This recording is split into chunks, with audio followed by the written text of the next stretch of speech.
Nikki, you need to get up. There are men in the house.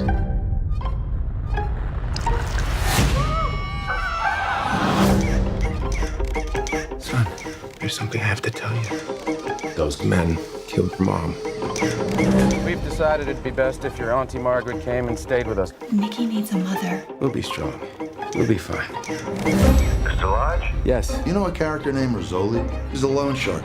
If you were into the mob for money, that might explain what happened to your wife. Hi, pal. Hey everybody, welcome to What the Flick. I'm Matt, that's Alonso. We are here to talk about the latest from George Clooney, Suburbicon, a script written by the Coen brothers. It's in theaters this weekend. Would you like to describe it? Yeah, so yeah, it was a Coen brothers script that then Clooney and his writing partner Grant Heslov took a second pass at and maybe should have passed entirely. It's set in the 1950s and it's the suburbs, and oh my gosh, the Eisenhower America has a facade of gleaming perfection, but underneath is racism and bad things, and who knew? And no one's been making that movie since the 1980s. Take a look. Nothing like this ever happened here. This is a safe place. It was. Would you like a cup of coffee? I could have you killed in no time. I'm gonna kill you too.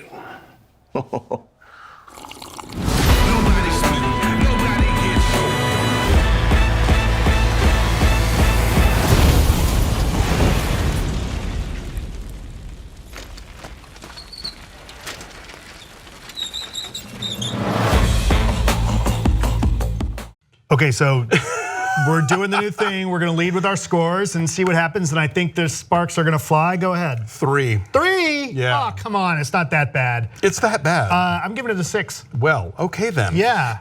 No, look.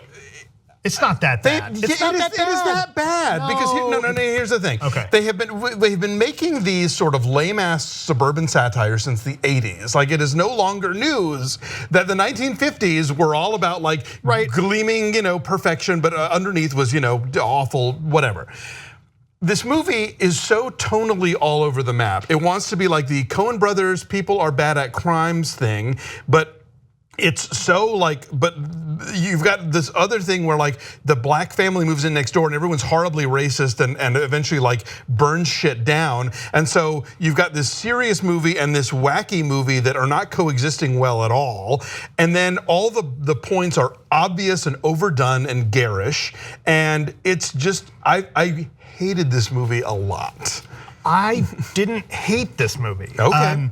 There's an almost decent movie here. Take out, so there's one movie that could have been better and half an idea that never gets explored jammed into it. And that is a problem, which is why it loses points for me. But that being said, I didn't think it was unwatchable. I thought it was okay. It's this almost taking something, but I'm gonna reference other Coen brothers stories, somewhere between, say, the tightness of Blood Simple, and then the silliness of, say, the Lady Killers? Lady Killers, thank you. Probably wanting to be in between there. It's okay, right? I think that could have been executed a little bit more tightly, but I kind of like, it can't decide if it wants to be a farce about that or actually like a legit kind of film noir. And that's where that story breaks down. But then they bring in the element of the black, I have to figure that Clooney and Heslov brought in the element of the black family moving in to make it this social piece. And that would have also been interesting in maybe another movie, but it's not really explored. Yeah, it's not. I mean, it's like, absolutely it is still relevant to talk about racism in America, because it's clearly a thing. But to talk about racism in America in the context of like, the 1950s and everybody pretended to be so nice, but really they were all racists.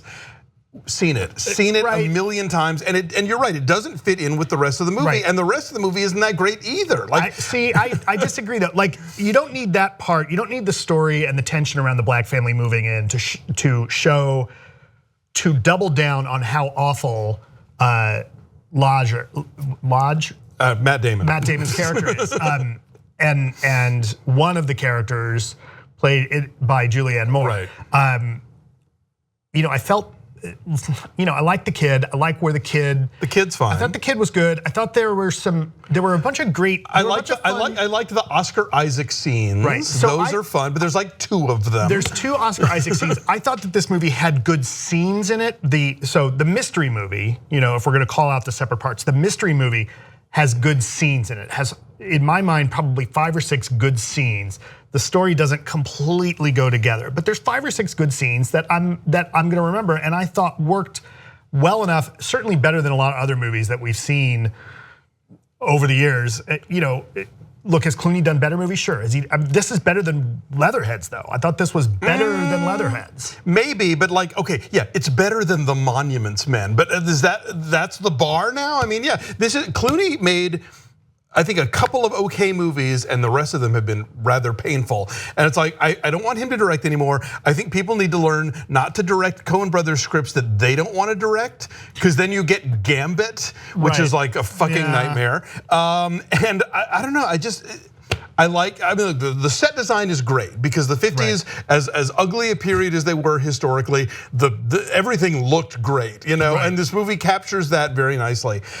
But the points that it wants to make are delivered so ham-fistedly, and like I said, the tone is so inconsistent and all over the place. I found this just maddening, because you see the people involved in the cast, and you think this is going to be smarter than it is and better than it is, and it's so overblown and painful to sit through. I just got more and more annoyed as it went along. Maybe the challenge with Clooney is that he's got no subtlety as a director, right? Could be. Maybe, and so the first couple of films that he's done don't require subtlety, right? The good ones, but then at this point, this is, especially having seen this after we talked about, Christy and I were talking about Thank You for Your Service, which I think is understated, and this movie is not understated. No, anything but. But again, I don't think it's terrible. The scenes in the mystery movie are interesting enough and breezy. That Oscar Isaac scene is great. Some of the scenes where the kid is starting to suspect that something else is going on, I thought that was all fine. But again, I think it builds in a million different directions. And so yeah, you could do the kid who knows that something is terrible and no one will believe him, and the insurance investigator realizes that something hinky is going on, and the seemingly banal dad is actually up to something terrible. And like all these different, they throw all these things at the wall, but they don't take any of them to an interesting place, and they don't mesh well together, because again, you've got is it wacky? Is it dark? Is it ironic? Is it satirical? And it just becomes a lot of nothing, because it's trying to be too many things at the same time. No, I thought the dark satire and just kind of the mystery angle. I felt like this is Clooney trying to do a mystery like the Coen brothers have done, and he almost gets it. And I would have been real interesting if they'd kept all the social aspect of it, kind of the racism out of that, and done that in a different movie. I think this movie would have worked a lot better. Yes, right? but they didn't. I know, but they didn't. But I'm more forgiving. I guess, as expected, Alonso's the hater.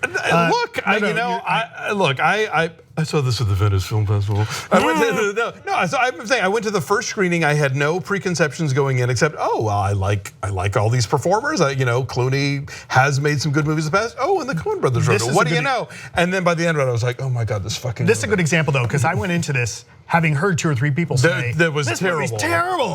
And it was like, no, it's not that bad. So yeah, that's true. No, we try not to have preconceived notions, but it's impossible. We live in the world, so there you go. I don't know about you. I don't live in the world. No, we all say you don't. All right, so we're still. I'm still at a 6. You can't change me, Alonso. Fine. Well, I've committed to my 3 on Metacritic, so I can't budge if I wanted to, and I don't. So that's a 4.5 for us. Yeah. Where is it at the tomato meter? I don't know. I don't work there. It'll be on the screen, I guess. Somebody will put it in there.